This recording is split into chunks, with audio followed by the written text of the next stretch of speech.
Welcome back to my channel. आज फेरि पनि मैले ट्युटोरियल भिडियो लिएर आएको छु।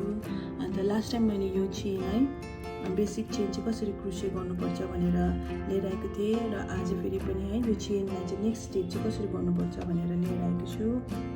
र जो मेरो पुरानो सब्सक्राइबरहरू हुनुहुन्छ उहाँहरूलाई त यो गाइड अलरेडी नो, तर जो मेरो नयाँ फलोवर्सहरू हुनुहुन्छ उहाँले मेरो च्यानललाई सब्सक्राइब गरेर तपाईले मेरो फुल भिडियो हेर्न सक्नुहुन्छ है।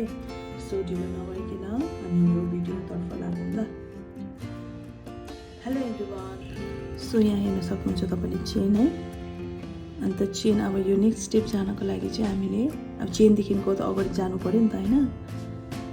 यो जुन चाहिँ छ फर्स्ट चेन चाहिँ छोडेर सेकेन्ड चेनमा हाल्ने क्रोशे अनि धागो उठाउने, धागोलाई तान्ने अनि यो धागोलाई उठाइदिने। हेर्नुहोस् त, अब फेरि पनि यो चेन हामीले बुनिसक्यौँ। नेक्स्ट चेन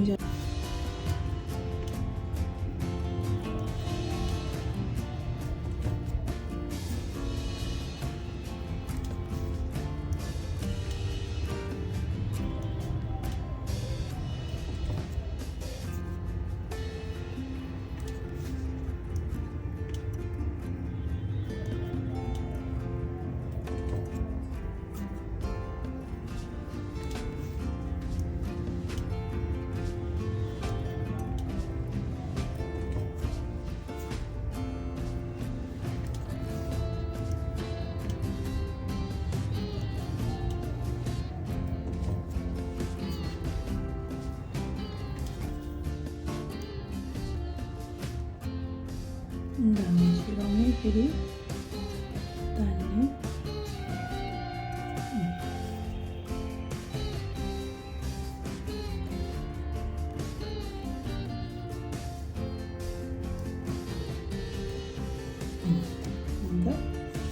यसरी चाहिँ तपाईँले बुन्नुपर्ने हुँदछ है। अन्त नेक्स्टको लागि चाहिँ फेरि धागो वान चेन तान्ने, योलाई यहाँ घुमाइदिने,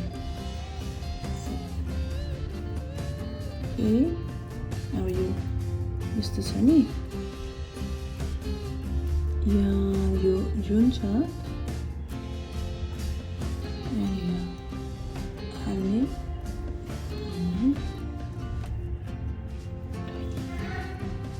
फेरि नेक्स्ट यो यसको हाल्ने,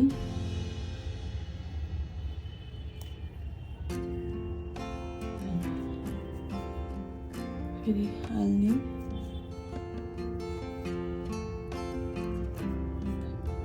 यसो गर्दै बुन्नुपर्ने हुन्छ है। म तपाईँलाई बुनेर देखाउँछु ल। फेरि यसको लास्टमा आइपुग्यो, यसलाई यहाँ हालिदिने, तान्ने, फेरि वान चेन नै हो, योलाई यतापट्टि पल्टाइदिने, हाल्यो,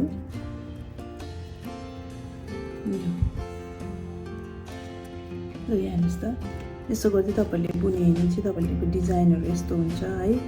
अन्त यो डिजाइन चाहिँ तपाईँले जेमा पनि युज गर्नु सक्नुहुन्छ। हेयर ब्यान्ड भयो, क्लिप भयो है, तपाईँलाई जतिको लामो चाहिन्छ यो तपाईँले यसरी नै यही प्रोसेसमा नै बुन्दै लान सक्नुहुन्छ।